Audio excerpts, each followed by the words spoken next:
Então, nesse momento, vamos mais uma vez agradecer ao Mestre Jesus por mais esta oportunidade de buscar os esclarecimentos da doutrina através da mensagem alternativa com a nossa palestrante Silvana Pádua, que sempre colabora com a nossa casa, trazendo luz, amor e paz, emanado pelos bons espíritos, que seja iluminada, protegida. Te peço também, Senhor Jesus, por todos nós, todos os nossos irmãos, necessitados do teu amor, da tua paz, do pão de cada dia, da luz esclarecedora do Evangelho. Que a tua misericórdia, Senhor, ampare e proteja todos nós presentes, por aqueles que ainda não conseguiram entrar na live da noite, e pela humanidade sofrida, Pai. Abençoa, protege e ilumina por hoje, amanhã e sempre. Assim seja. Assim seja. Neste momento, passamos a palavra para a nossa palestrante, Silvana Pádua. Muita paz. Assim seja. Obrigada, Adalberto. Boa noite. Já começo me desculpando com vocês pelos atropelos, né? Porque às vezes foge um pouquinho do controle, mas bom que deu tudo certo. Mas me perdoem o atraso, a demora, né, para ajustar aqui. Bom, a mensagem de hoje, o próprio nome, ela já nos dá assim, uma ideia do que o Emmanuel não, a Joana de Ângeles, a gente está tão acostumada com o Emmanuel, a Joana de Ângeles vai propor nessa reflexão, né? Porque quando fala alternativa, a palavra alternativa nos sugere que tem opções, não é? Alternativa. Então, quando a gente pensa em alternativa, a gente pensa numa questão de múltipla escolha, onde você tem várias alternativas e você pode escolher. Então, a nossa reflexão hoje é sobre essa alternativa da vida evolutiva do ser, da qual não podemos fugir. Então, que Jesus, que é a escolha acertada no nosso caminho evolutivo, nos ajude nessa noite a entender o que é segui-lo, porque é isso que a mensagem vem trazendo como reflexão, e também o que é fazer essa escolha por ter Jesus como referência na vida, como alternativa na vida, como opção, em se tratando da nossa caminhada evolutiva. Que Ele nos abençoe, que Ele nos ampare. Então, a Joana de Ângeles, ela vai começar a mensagem. Vocês estão me ouvindo bem? Porque eu estou sem o fone, eu nunca sei se sem o fone ou a mesma coisa. Tá ótimo. Tá tudo certo, né? Então tá bom. Então a Joana de Ângeles, ela vai nos trazer logo de início a seguinte frase: não há outra alternativa. É seguir Jesus ou atormentar-se. Forte essa frase, né? Enquanto preparava aqui, fazia a leitura e pensava, refletia sobre isso, fiquei bastante impactada. A gente foge tanto do tormento, né, da angústia, da aflição na vida. A gente busca sempre o bem-estar, a paz, a tranquilidade, mas nem sempre a gente faz opção por seguir Jesus. Então, muitas vezes, muito do que nos acontece é fruto da opção de não seguir, de acordo com a assertiva de Joana de Ângeles. Não seguir significa atormentar-se. Mas o que significa seguir Jesus, então, né? Como é que a gente entende isso em termos práticos? Bom, primeiro a gente vai começar vendo, observando algo bastante significativo, que é: você pode escolher. Isso é interessante, né? Apesar de ser uma alternativa que traz paz, que a gente consegue se encontrar e tem ali uma harmonia relativa ao nosso nível evolutivo, é claro, porque nós ainda somos muito incipientes nessa caminhada evolutiva, mas a gente pode fazer essa escolha, porque a gente pode escolher atormentar-se. Então, ao longo da história do Evangelho, a gente vai vendo personagens que fizeram a escolha por não seguir. Me chama a atenção, me recordo, ao refletir sobre esse estudo, essa página da Joana de Ângeles, o diálogo de Públio Lentulus e Jesus no livro Há 2000 anos. É um diálogo extremamente profundo e tocante. Cheguei certa vez a fazer uma exposição só sobre esse diálogo, porque ele é muito rico. Então, num determinado momento, a gente vai entender, vou trazer a história do Públio Lentulus, que é Emmanuel, né? Ele próprio relata isso. O livro Há 2000 anos é um romance do Emmanuel, um romance de alto nível. Os romances do Emmanuel são de alto nível. A gente vê na doutrina espírita muitas obras que são de baixo nível, que são bem pobres, superficiais, algumas até com conceitos errôneos, alguns que nem são mais considerados espíritas, como, por exemplo, a Zíbia Gasparetto, esteve ligada ao espiritismo por um tempo, mas depois se afastou, seguiu outros rumos, tem os seus romances, mas os romances, esses romances que têm um nível muito superficial e alguns conceitos duvidosos, eles nem são considerados assim como seguros dentro da doutrina espírita. E a gente tem aqueles autores que são seguros, que trazem a pureza doutrinária em suas obras, que têm o compromisso com a coerência com o que diz as obras kardecianas. Então, nós vamos encontrar ali no diálogo, o Emmanuel, então, é um espírito que traz mensagens muito seguras e os seus romances são pérolas da doutrina espírita. Às vezes as pessoas não gostam muito de ler, porque ele tem uma linguagem bem difícil. É uma linguagem assim mais empolada, algumas palavras de difícil compreensão, mas são ricos e trazem conceitos doutrinários bastante significativos. Então, no diálogo de Públio Lentulus com Jesus, ele vai procurar Jesus porque a filhinha estava com lepra e ele, então, no desespero, né, a menina piorando, eles haviam se mudado para a Palestina e ele estava ali ainda muito impactado e ele, como um romano orgulhoso que era, considerava-se assim acima, olhava aquele povo com bastante arrogância, considerava que eles eram supersticiosos, que existia muito misticismo, mas mesmo nesse estado de espírito, ele resolve procurar a pedido da sua mulher, que havia se tornado cristã. Ela havia convivido com pessoas, inclusive uma escrava, Ana, que morava ali na sua casa, e ela então se torna cristã, conhece Jesus, a figura de Jesus fala fundo ao seu coração, e Lívia então se converte, mas o Públio não. E nesse dia, então, ele sai para procurar Jesus, porque a menina, a filhinha, havia pedido que ele fizesse isso, que ele procurasse, porque seria uma possibilidade de cura. Então ele sai andando pela noite e ele chega a um lugar onde sabia que Jesus costumava ficar, e ele senta num banco e fica pensativo, e ele, na cabeça dele, é como se ele estivesse tendo um sonho, até que Jesus chega até ele e tem um diálogo belíssimo, porque Jesus o convida à reflexão, ao entendimento maior da vida. E a fala, a presença daquele homem, ela impacta o público.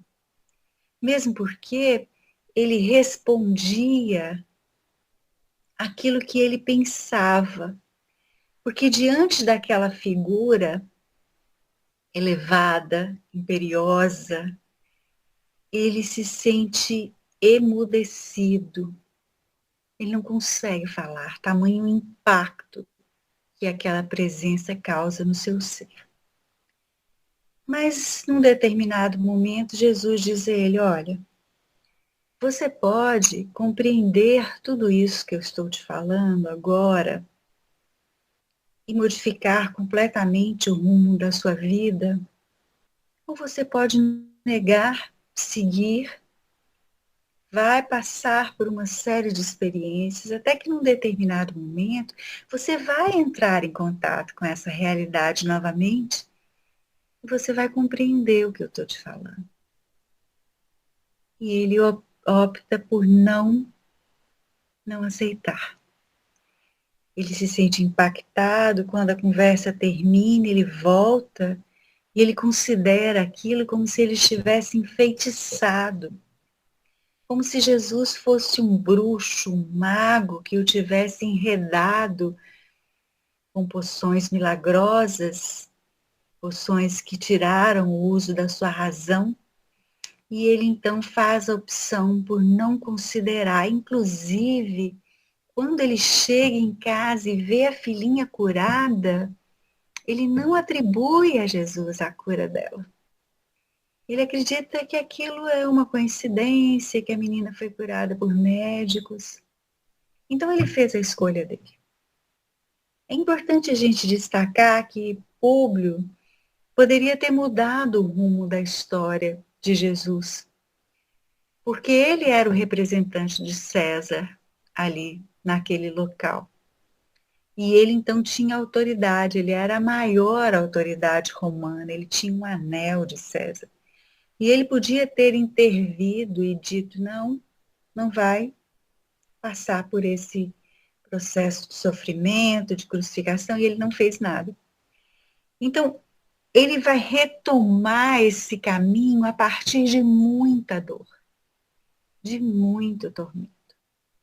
A história narrada por ele, que é apenas uma parte da conversão, porque ele vai existir ainda outras vidas, outras lutas, outras conquistas desse espírito que vão marcar a sua existência.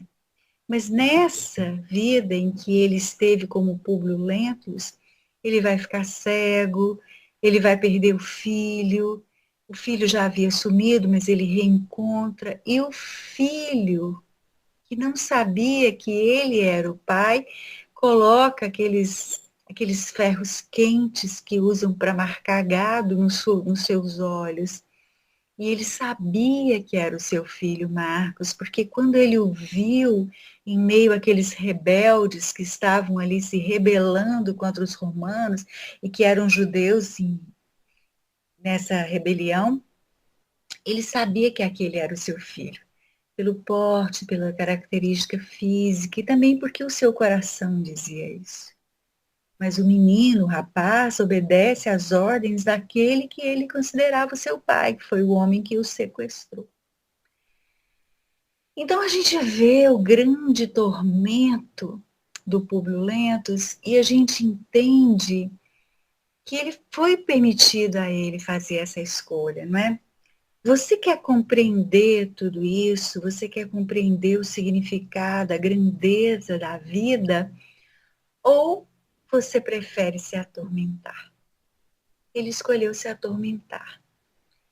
Então, em termos práticos, esse convite é feito a todos nós. Em algum momento da vida, não mais da mesma maneira que foi para Públio, porque Jesus esteve com ele.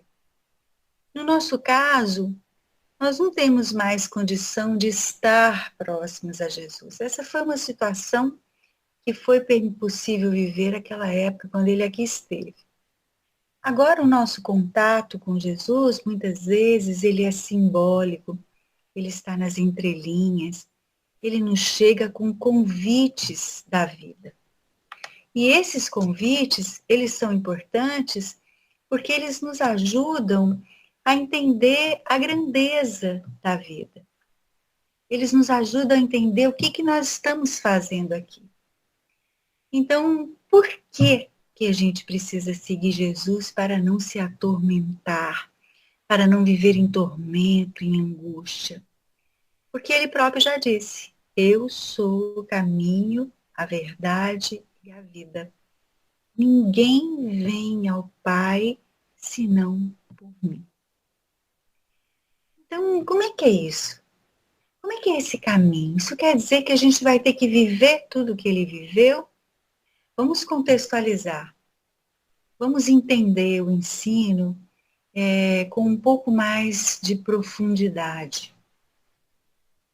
Jesus é o governador do planeta Terra. Ele é o Espírito que esteve no planeta, que atingiu o patamar evolutivo de espírito perfeito. Perfeição relativa, porque perfeição absoluta é só Deus. Então ele já galgou, a gente tem ali uma ideia na questão 100 de O Livro dos Espíritos, na escala espírita, que existe uma gradação espiritual. Os espíritos vão trazer Kardec para que a gente compreenda essa questão, porque como nós temos o pensamento fragmentado pelo processo reencarnatório, a nossa visão espiritual ela é um tanto turva. E a gente precisa entender as coisas com a percepção material que nós temos da vida.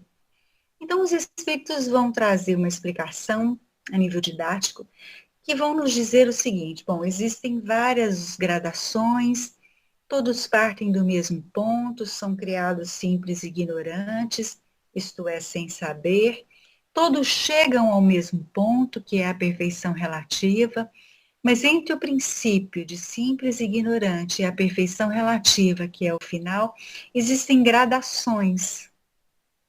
E essas gradações, elas estão relacionadas à experiência dos espíritos e às escolhas que fazem na sua caminhada evolutiva. Então, nós temos lá na questão 100 três ordens.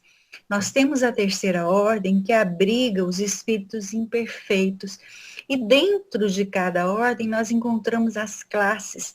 E cada classe é descrita com características daquele espírito, daquele tipo de espírito daquela classe, que vai nos fazendo entender quem somos.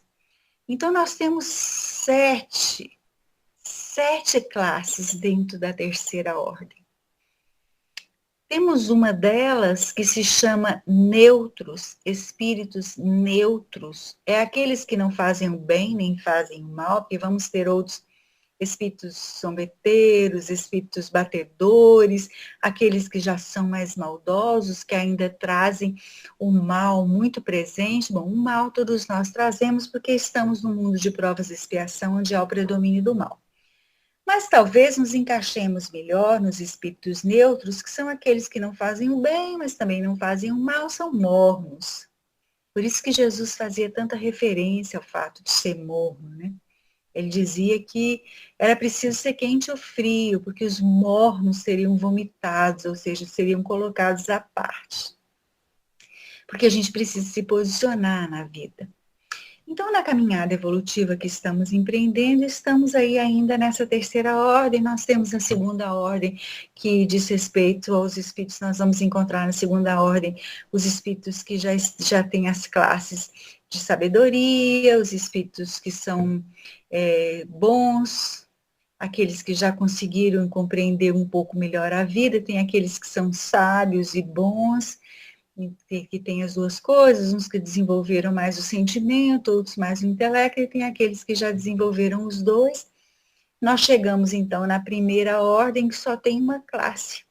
A segunda ordem tem 4 classes. A primeira ordem com uma classe, que é a do espírito puro. É uma classe única. Então, nós caminhamos e vamos aprendendo coisas importantes para que a gente possa chegar na primeira ordem, classe única de espíritos puros. Jesus já fez esse caminho. Uma vez terminado o caminho, o que acontece com os espíritos? Eles retornam e participam do processo evolutivo dos outros que estão iniciando a sua caminhada. Então, Jesus é o governador do planeta Terra e dizem os estudiosos que o vínculo de liderança de Jesus não é só com o planeta Terra, mas com este sistema solar. Que ele não é o governador só do planeta Terra, mas do sistema solar. Então, é um espírito que já avançou, que já finalizou o seu processo e retorna para que a gente possa entender o caminho. Então, olha que interessante, ele não está sozinho nesse retorno, ele tem uma equipe que está com ele, que vem acompanhando todo esse caminhar de desenvolvimento dos seres neste sistema solar, mas ele é a referência, ele é o líder, ele está à frente do processo.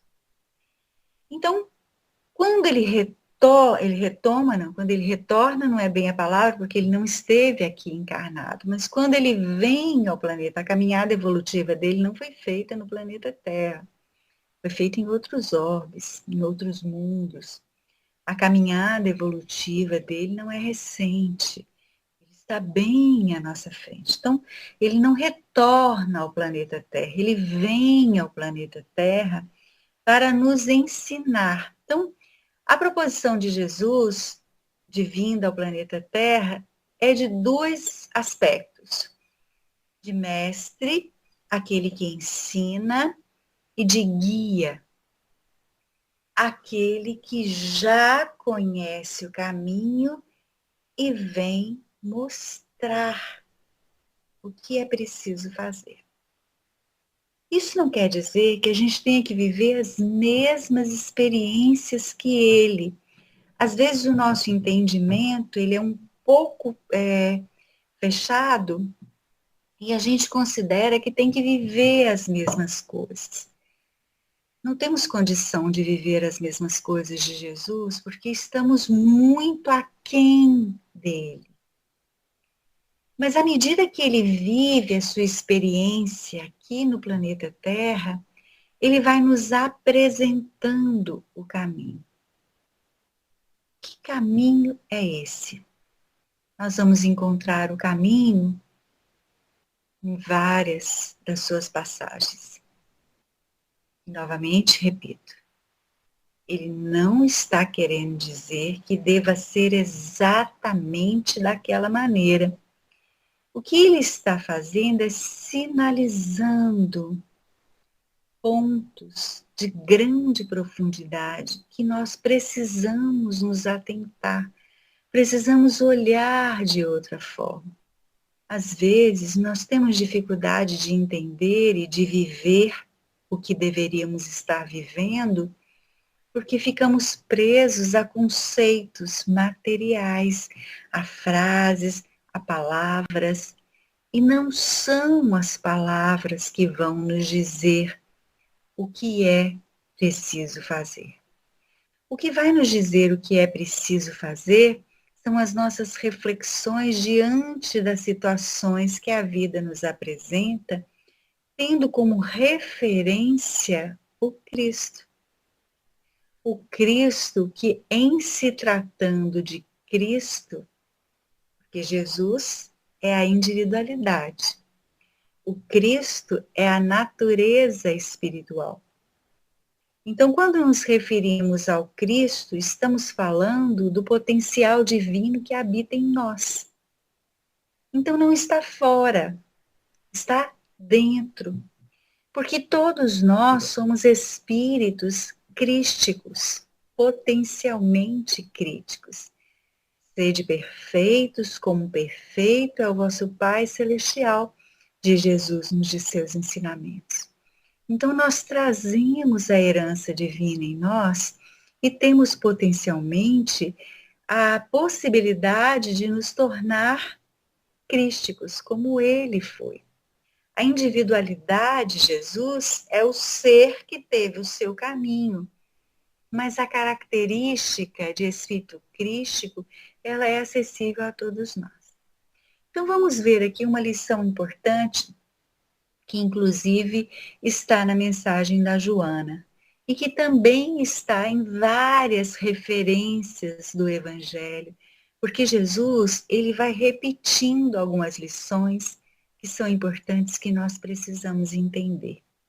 O que diz a Joana? Ela diz assim: pensas no futuro envidando esforços e sacrifícios infindáveis para o dia de amanhã, sem lembrares que ele termina por aqui para começar depois da morte. Então vejamos, enquanto encarnados, identificados com a vida material como somos, este tem sido um ponto de atraso da nossa caminhada evolutiva. Todas as vezes que nós nos identificamos com a vida material, nós paralisamos a nossa caminhada espiritual, porque caminhar espiritualmente conectado com o divino que está em nós significa que nós temos que contemplar a vida de modo espiritual, ter a consciência desperta para este fato. Quando não fazemos isso, nós nos perdemos no emaranhado da matéria e permanecemos dormindo. É por isso que Paulo dizia numa das suas epístolas: desperta, ó tu que dormes. Não era o dormir de sono. O dormir era consciencial. Nós temos uma consciência espiritual. Nós temos o potencial crístico em nós, que está adormecido, porque não conectamos com a fonte. Permanecemos aqui, indo e vindo, indo e vindo. Quando digo ir e vir, estou me referindo a morrer, desencarnar, encarnar, desencarnar, encarnar, sem nos dar conta de que não é aqui a nossa evolução, não é aqui que vamos viver sem limites, sem perdas, porque o espírito, ele não morre. O espírito não se interrompe. O espírito não finaliza a sua trajetória. O que finaliza, o que interrompe, o que morre é a matéria. Então, essa primeira parada, então, se a gente vê Jesus como guia, tem pensado bastante nisso, tem falado também, se vocês acompanham de alguma forma as minhas exposições por aí, vocês já devem ter me ouvido falar isso. É como se fosse, porque essa foi uma imagem que me ajudou muito a entender. Quando as coisas me ajudam a entender, eu fico repetindo, porque acho que pode ajudar alguém também. É como se tivesse em Salvador, uma cidade turística, uma cidade com muitos pontos e muita riqueza cultural.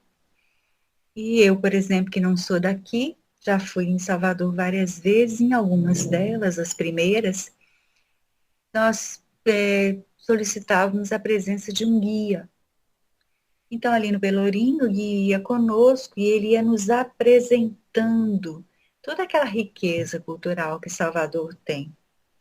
As igrejas, a história, cada parte, cada pedaço com uma história. Então, o guia, o que ele fazia? Qual o papel do guia?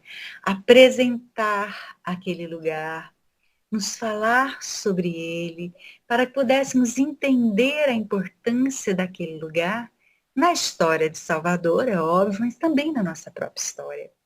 Porque somos brasileiros, porque temos muita relação com essa história. Então, Jesus vem também passando por estações e é como se ele parasse em determinados pontos e nos mostrasse, olha, atente-se a isso. Isso é importante.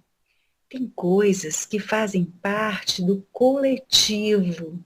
O Jung vai trazer essa noção, esse conceito. O Jung foi um discípulo de Freud que teve uma dissidência e caminhou por outro rumo.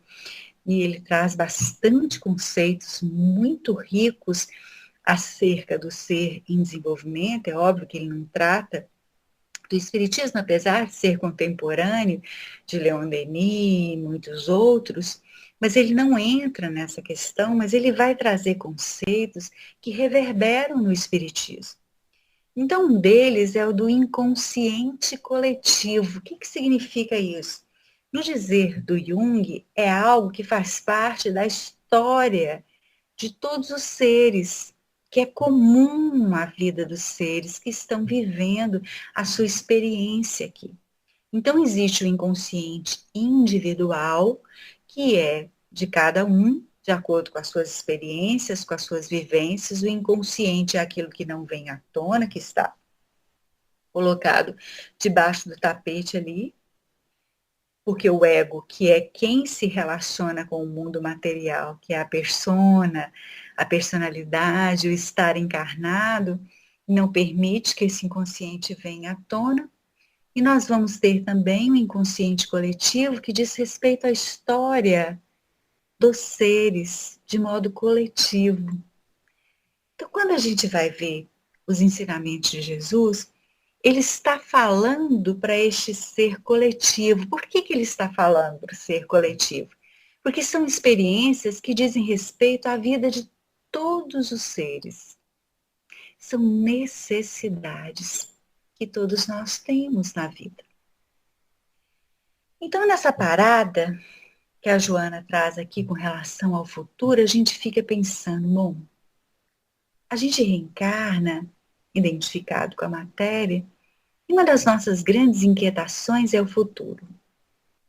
O que vai nos acontecer? Tem até o samba enredo de uma escola de samba, que eu gosto muito, que é muito bonito, e que é cantado por cantores, artistas da música popular brasileira, em que se faz a seguinte reflexão: como será o amanhã? Responda quem puder. O que irá nos acontecer? O meu destino será como Deus quiser. Então, essa indagação de como será o amanhã é uma experiência coletiva e antiga. Porque se a gente vai lá na Grécia, a gente já vê ali as pessoas buscando os oráculos, onde as pitonisas, que eram as médiuns, diziam que iria acontecer na vida delas.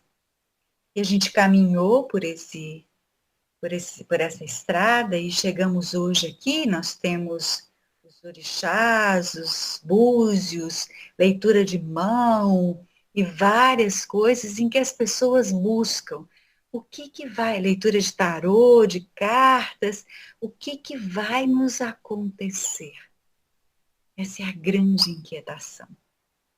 Porém, olha, nessa estação em que estamos com Jesus e ele nos sinalizando, e Joana nos fala que a gente se sacrifica e que a gente se esforça, a gente estuda porque quer ter um bom emprego, a gente estuda porque quer ter uma poupança boa, a gente compra imóveis porque quer ter segurança, eu preciso ter segurança na velhice, e a gente, não estou dizendo que isso é errado nem certo, estou dizendo que são focos, e é coletivo porque todo mundo de alguma forma vive isso. Mas o que Jesus nos traz como lição? Vamos buscar o encontro dele com Maria e Marta, as irmãs de Lázaro. Ele foi visitá-las e Maria assentou-se aos seus pés e ficou ali conversando, e ele ensinando, falando, e ela bebendo daquela fonte de água pura que era capaz, é capaz de matar a sede. E ele mesmo havia dito em outra oportunidade para a mulher samaritana que aquele que bebesse dessa água nunca mais teria sede, aquele que comesse deste alimento nunca mais teria fome. Jesus então ensinava a Maria e falava de coisas que estavam além da vida material. E Marta, a simbologia, vejamos, são personagens que existiram. Alguns personagens são simbólicos apenas, outros realmente existiram.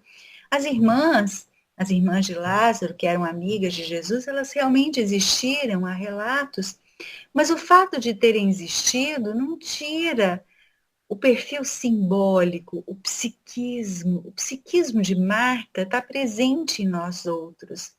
Não sei vocês, mas eu me identifico com ela.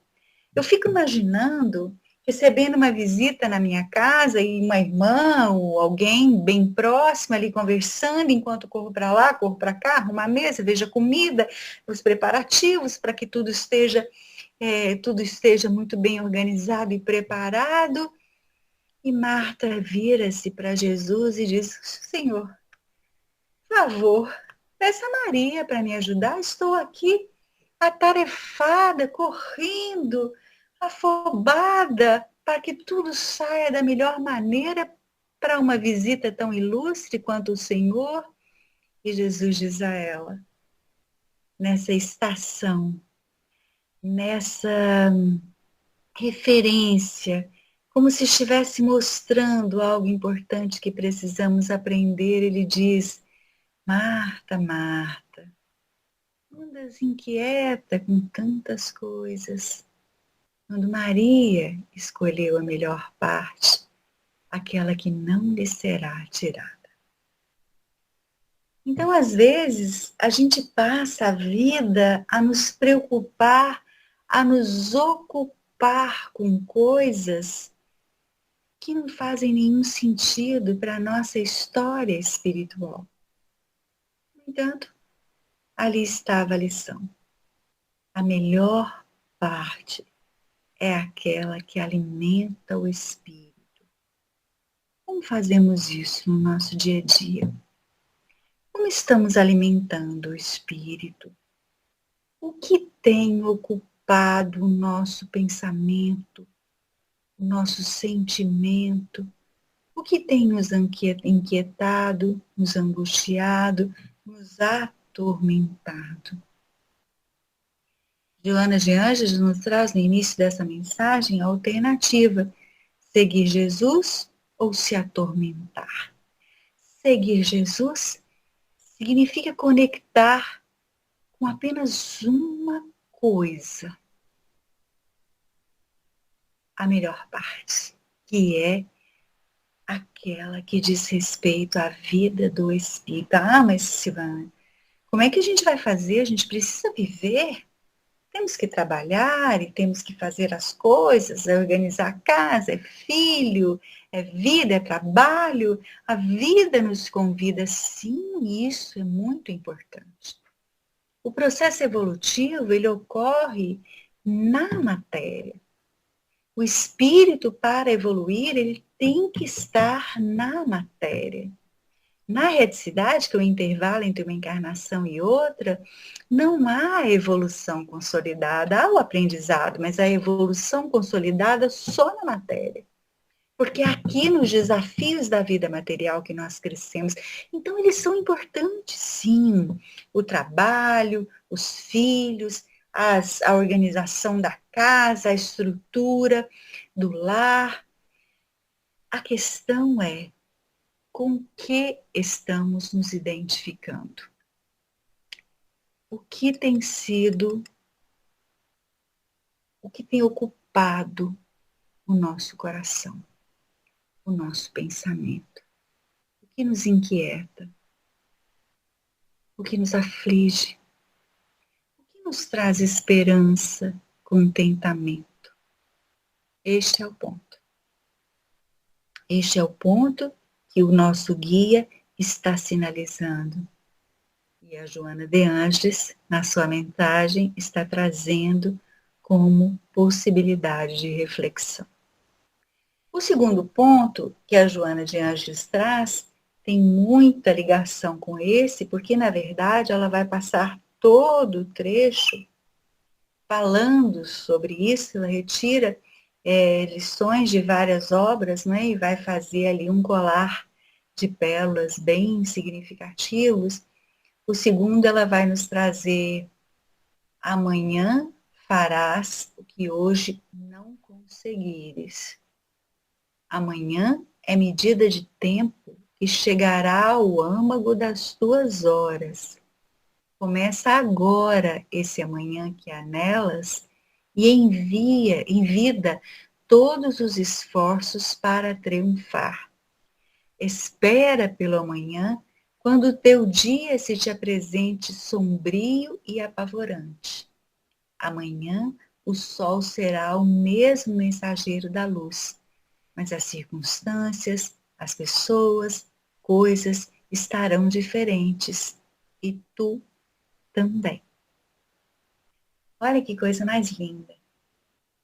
Então, a gente viu a questão do futuro, que é preciso buscar hoje aquilo que vai alimentar a nossa alma, mesmo no turbilhão da vida material, mas é preciso também entender uma outra lição do Cristo, nosso guia, que é muito importante e que ele diz: a cada dia basta o seu mal. Não vos inquieteis pelo dia de amanhã. Amanhã o sol vai nascer, a luz vai ser vivida também, que o sol traz, as circunstâncias vão ser diferentes, porque vai depender de como nós estamos vivendo a experiência. Isso não é lindo? Isso não é rico? Então, qual é o convite que o guia nos faz? Qual a outra sinalização que o guia nos faz? Precisamos entender a grandeza do momento presente. Precisamos não nos inquietar tanto com o que virá para viver plenamente este dia. Nossa, mas está difícil viver esse dia. Está sendo muito doloroso, porque às vezes a gente está vivendo um momento de muita dor. A vida nos traz a experiência da dor como possibilidade de crescimento. E nós nem sempre aproveitamos essa experiência como deveríamos. Porque para experimentar a dor e tê-la como fator positivo no nosso crescimento espiritual, nós precisamos vivê-la com aceitação e coragem. É preciso aceitar a dor. E o que nós fazemos? Muitas vezes, não raro, negamos. Negamos veementemente. Negamos a experiência da dor, negamos a possibilidade do crescimento, negamos a necessidade do aprendizado e passamos pela experiência da dor, movimentados pela queixa, pela crítica, pelo lamento, pela revolta, pela não aceitação. Como é que é isso, Silvana, em termos práticos? Às vezes, como espíritos, a gente consegue entender no Evangelho segundo o Espiritismo, uma mensagem bastante interessante. Os espíritos vão falar sobre obediência e resignação. E eles dizem assim: obediência é a aceitação da razão. Essa nós conseguimos fazer. A gente entende. Então, às vezes, a experiência da dor nos chega e a gente pensa: mas é porque faz parte, é um aprendizado, é algo que eu necessito, acho que eu não vivenciei bem essa experiência em outras vidas, é algo que eu não aprendi, estou tendo a oportunidade de aprender agora. A gente assimila bem isso, não é? É fácil, relativamente fácil fazer essa assimilação, porque o desenvolvimento intelectual, ele é mais fácil de alcançar do que o desenvolvimento moral. Mas aí então vem o outro conceito, que é a resignação. Qual é o conceito de resignação que o Espírito traz lá no Evangelho segundo o Espiritismo? a aceitação do coração. Às vezes nós somos obedientes. Mesmo quando crianças, a gente vê que existem crianças que são obedientes, assim. Os pais falam e elas cumprem, mas às vezes não têm a resignação. E como crianças espirituais, isso é bem comum em nós outros. Como é que isso se manifesta? Da seguinte maneira: eu entendo, eu falo, eu justifico, eu ressalto a necessidade, mas eu me rebelo contra a dor. De que modo? Com crises de fúria, de raiva, de depressão. Silvana, a depressão é uma doença? Sim, não estou dizendo que não é. A depressão é realmente uma doença, precisa de cuidados. Nós estamos, inclusive, no mês de setembro, em que se convida a reflexão e o olhar atento com relação ao suicídio. E a depressão é uma doença séria que muitas vezes pode levar ao suicídio. Mas tanto a depressão quanto o suicídio são frutos, são oriundos de uma característica do espírito que nós trazemos conosco e que tem sido muito destrutiva ao nosso processo evolutivo, que é o orgulho. Porque às vezes, por trás da depressão, está uma não aceitação da dor. Está um entendimento falseado de que nós não deveríamos sofrer, porque somos bons, somos melhores. Eu vou ao centro, eu faço exposições, eu aplico passe, eu ajudo na sopa, eu sou alguém generoso, eu ajudo financeiramente as pessoas que me batem a porta, eu me preocupo. Por que eu tenho que sofrer? Então, uma nuance desta não aceitação que se manifesta de várias maneiras é exatamente o orgulho acentuado. É por isso que os espíritos vão dizer, Kardec, que as duas maiores chagas da humanidade são o orgulho e o egoísmo. O orgulho que nos faz sentir melhores do que somos e o egoísmo que nos faz olhar apenas para os nossos próprios interesses, apenas para o nosso mundo íntimo, ou o que orbita no entorno dele. Então, a lição do Cristo vem nos ajudar a entender isso. É preciso viver o dia com toda inteireza, procurando aceitar a experiência, mesmo que seja uma experiência dolorosa. É preciso aceitar não com o raciocínio, mas com o coração. O que nós vamos ver na história do Evangelho, com dois grandes personagens que falam muito ao nosso intelecto e também ao nosso coração, que é Maria de Nazaré, porque quando ela recebe o anjo, que faz a ela o comunicado, o anjo estava trazendo uma mensagem que anunciava grandes dificuldades pela frente. Ela seria mãe, a maternidade é sempre uma bênção, mas não naquelas circunstâncias. Ela ainda não havia se casado, havia toda uma situação bastante delicada diante daquela história. E qual foi o posicionamento dela? Foi questionar? Não, mas como assim, anjo Gabriel? Como é que eu vou fazer isso? Eu sou ainda uma menina, como que eu vou ter um filho? Eu não me casei, e o meu noivo? Não houve questionamentos. O que ela diz ao anjo?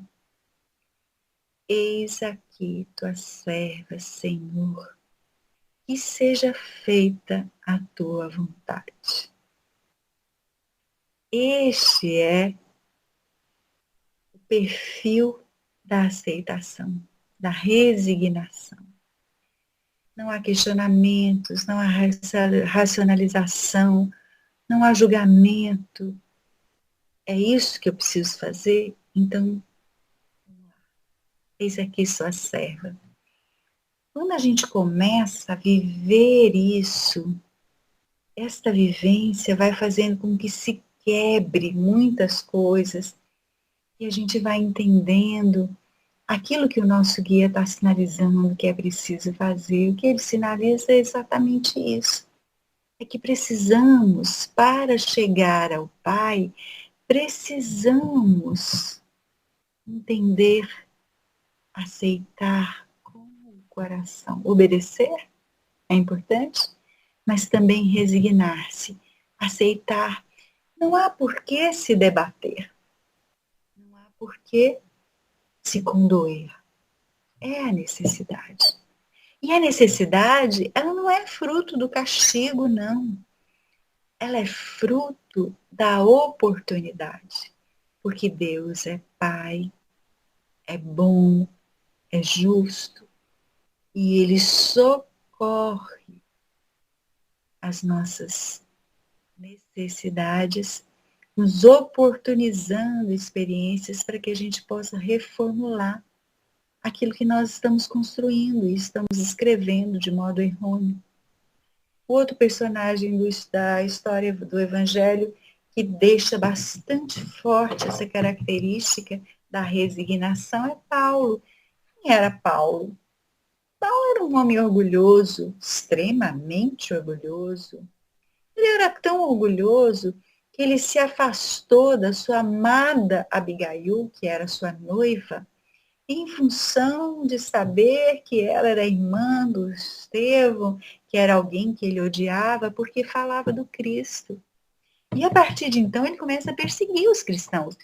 Estevão foi morto, apedrejado, inclusive, na frente de Abigail, por ordem dele. Assim como Estevão, muitos outros foram perseguidos e mortos.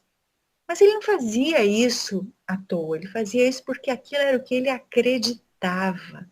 Ele acreditava que as leis de Moisés eram aquilo que deveria existir e ponto, não deveria existir mais ninguém. Que homem é esse que vem falar aqui de Deus Pai? Deus é rigoroso, essa era a visão dos judeus. E Paulo, então, nesse orgulho, parte para Damasco, inclusive para buscar um dos cristãos que havia convertido Abigail, que havia sido motivo da conversão de Abigail. Abigail morre, definhando, porque ele a abandona, logo após saber que ela era irmã de Estevão. E nesse tempo em que ele se manteve afastado, a moça de tristeza se enfraquece e contrai uma enfermidade que leva à morte. Ele, então, orgulhoso, resolve procurá-la, mas quando ele chega até ela, ela já está no fim da vida, e ele descobre que ela havia se convertido e havia se tornado cristã. Mas como assim, ele pensa? Mas que Cristo é esse? Essa história está narrada por Emmanuel também, nos seus romances belíssimos, Paulo e Estevão. Belíssimo. Esse livro é maravilhoso, como todos os outros. Mas então ele parte em busca de Ananias, porque ele descobriu que foi Ananias que havia falado de Jesus para Abigail, e na estrada ele vê uma luz. Ele fica impactado com aquela luz. Ele desce na montaria, diante daquela luz que ele pergunta: quem és tu? Porque a luz se transforma num vulto e a voz vinda daquela fonte de luz que o cega diz: Saulo, Saulo, por que me persegues? Eu sou Jesus. E novamente lhe dá uma outra dica que serve para todos nós tanto tempo depois, porque ele diz: Saulo, não recalcitres contra o aguilhão. Difícil, né? As palavras difíceis. Recalcitrar é teimar. E o aguilhão é aquele espinho na carne que fica cutucando. Então, o que ele está convidando Saulo a fazer? Pare de se rebelar, se resigne, aceite com o coração. E o que Saulo faz? Piedade. Cai o homem orgulhoso de joelhos, com a cabeça abaixada. Emmanuel tem uma mensagem belíssima que fala de dobrar a cerviz, que é esse músculo que a gente tem aqui no pescoço. Ele dobra a cerviz, quer dizer, ele reconhece a sua pequenez e diz: o que queres que eu faça, Senhor? Outra referência. O guia então nos aponta outra estação, outro monumento histórico e belíssimo. O homem orgulhoso naquele momento morre. Diante das dores da vida, se parássemos para perguntar, dobrando os joelhos, curvando o pescoço, o que queres que eu faça, Senhor? Às vezes, a necessidade da vida é diferente daquela que é nossa, espíritos que estamos caminhando pelo caminho que ele sinaliza como sendo a verdade e a vida.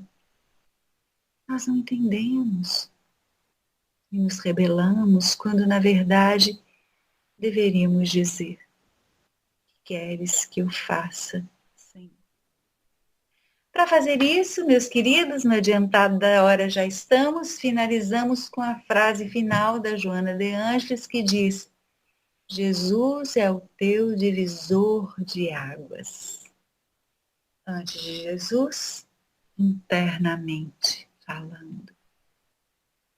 Depois de Jesus, Jesus com a consciência desperta, com a cerviz dobrada, com os joelhos abaixados, dobrados. Jesus é o divisor de águas. Kardec, o Espiritismo é o condutor do teu amanhã. Com essa frase belíssima, nós finalizamos a nossa reflexão. Falamos tanto de Jesus hoje aqui, vamos nos sentir na presença deste ser. Ele mesmo disse que onde 2 ou mais estivessem reunidos em seu nome, ele estaria, e nós estamos reunidos em nome dele, como se estivéssemos naquela época aos margens do lago de Genezaré, nos montes, nos vales, onde ele costumava ensinar, sentindo o frescor da brisa da noite, sentindo o olhar doce e generoso que ele nos direciona nesse instante, como se quisesse nos dizer: eu compreendo as suas dores, entendo as dificuldades, como se estivesse aqui nesse instante a nos ofertar o seu melhor para que possamos nos erguer nas lutas da vida, com os joelhos desconjuntados, os ombros sobrecarregados. Aqui estamos, Senhor Jesus, agradecendo pela sua presença em nossa vida, pelo seu olhar doce e generoso, que nos compreende, nos apoia em todas as circunstâncias, mesmo naquelas em que apresentamos o nosso lado mais sombrio, mais duvidoso. Abençoa-nos, Senhor, envolvendo cada um que se encontra nesse instante conosco, seus familiares, seus entes queridos, aqueles que se encontram em seu pensamento e em seus corações. Abençoa também os que já não se encontram mais na matéria, mas seguem ligados a nós pelos laços do coração, erraticidade afora, Que todos possam receber o nosso carinho, o nosso amparo nessa noite. Que o Senhor nos abençoe, que o Senhor esteja conosco, que tenhamos uma boa semana, sempre com a sua presença e a sua proteção. Que assim seja.